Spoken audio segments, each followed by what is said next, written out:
It's coming home. It's coming home. It's coming. F1 is coming home. Green will be the next question. Yes, Formula One is back at the home of Formula One and the home of motorsport in Silverstone for the British Grand Prix. The first ever World Championship race was hosted here, so it's only fair that it's being known as the home of Formula One. And it's going to be interesting to see how it works with these new cars. But yeah, Silverstone is just a fantastic track. And after a very intriguing Austrian Grand Prix, the championship standings are Kimi Antonelli in first place with 175 points, his teammate George Russell 40 points back in second, and Lewis Hamilton slipped back to third after his fifth place finish, and George Russell winning the Austrian Grand Prix ultimately, and Lewis is 46 points back behind Kimi and 6 behind George. So yes, it's going to be very, very interesting, and just for the British Grand Prix in general, it's great that there's 2 British drivers in the top 3 of the standings as well there. So that's great, and great to see how this develops over the year, because with the Lewis in there, it does mean that the Merc drivers have got to think a bit more, which is great, because if it was just a shootout, then they wouldn't really care. But because they've got to think about him a bit more now, or at least it seems like it, it's good that there's that little extra effect of that, similar to last year with Lando, Oscar, and Max in the end, although that didn't come till much later ultimately.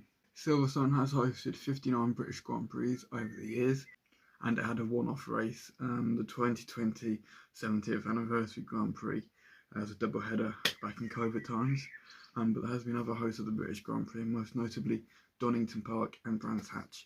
So, you know, it's all been split up over the years, where they've been shared and rotated a bit, similar to what Hockenheim and Nürburgring done with the German Grand Prix way back when, about 15 or so years ago now. The first ever World Championship Grand Prix for the British Grand Prix was won by Giuseppe Farina in the Alfa Romeo. Just as a little tidbit, and yeah, that was 76 years ago now, which is crazy. Some of the Royals attended that race as well. Yes, but it is 3.6 miles long, or 5.8 kilometres for your kilometre conversion there.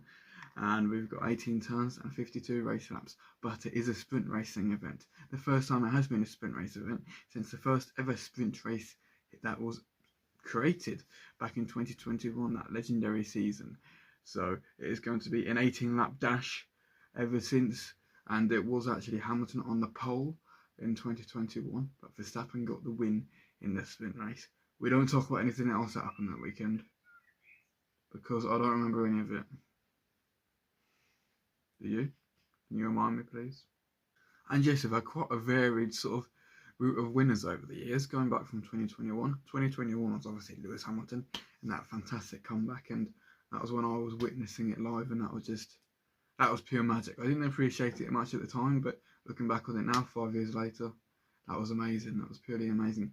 2022 was a different affair, with the first ever F1 British Grand Prix ground effect sort of edition, and it was Carlos Sainz that would claim pole on a wet, soggy day on Saturday in Silverstone, and he would take that win to the flag after a bit of team orders and a bit of ferocious infighting between his teammate Charles Leclerc and Carlos Sainz to his team. Lewis Hamilton did have a late charge, but he could only manage P3 at the end of the day there. 2023 was dominated by Max Verstappen. Yes, it was a great start from Lando Norris. He was on the grid from second and he managed to bolt off into the lead, but only managed about 5 or 6 laps until he got overtook by Max, and that was it really. Lando and Lewis had a great fight, and they had a double podium, that pair, and that was fantastic to see that time. And this was the start of what was really McLaren's revival in the ground effect era. So it was this big upgrade. The race before in Austria, where just Norris had it, and he was closing up to the Ferraris later on, and people thought, oh, the Ferraris are dropping back sort of thing, but they gave it to both Oscar and Lando this race, and yeah, it was a 3-4 if I believe correctly. It was definitely like a 2-3 in qualifying, if I remember right, but Oscar just slipped back, so he couldn't get his first career podium until Suzuka Circuit later on that season. Then we have 2024. My God, this was an emotional one. This was a very topsy-turvy race. No one knew what was going to happen next. George Russell, the pole sitter, actually had an engine failure and retired.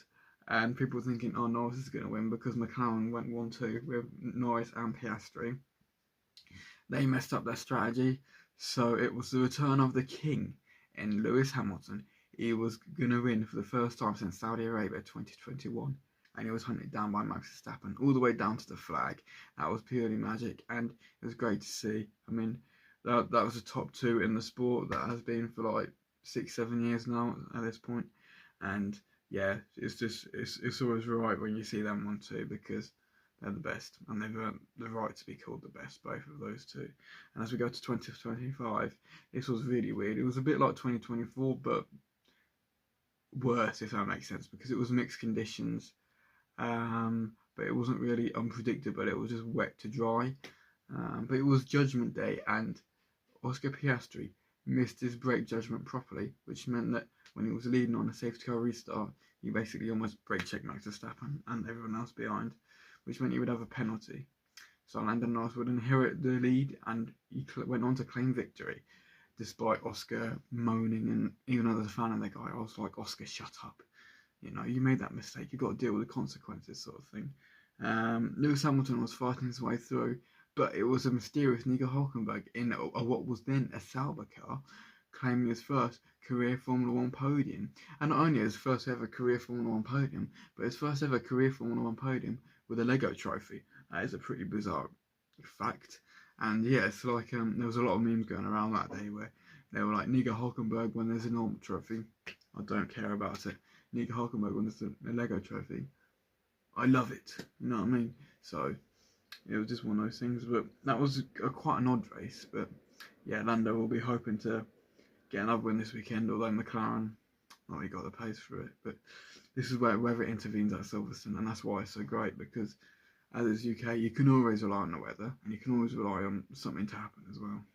And just as a personal mention, I would love to sort of say, hope you have a great time to Nina's Racing Secrets, one of my BTCC content partners and a good friend.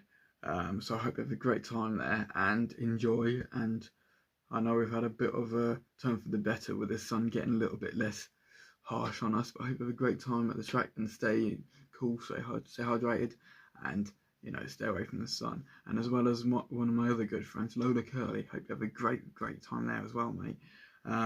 Yeah, shame about couldn't see her this weekend, but how it goes, you know what I mean.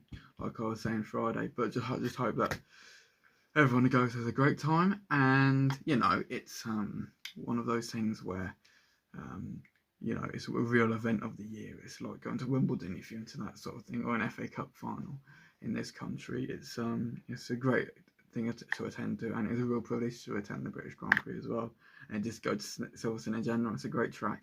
I'm not too much of a fan of all the barriers they put around it though, like the catch fencing. When I went to European Le Mans Series, I noticed that a lot.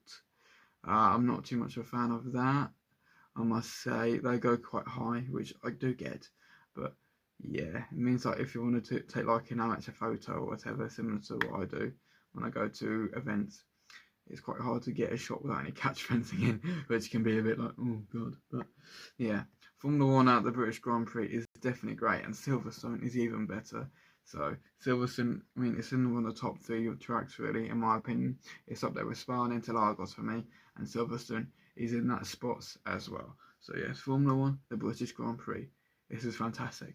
Hopefully it's going to be a hell of a race, because it is a hell of a time.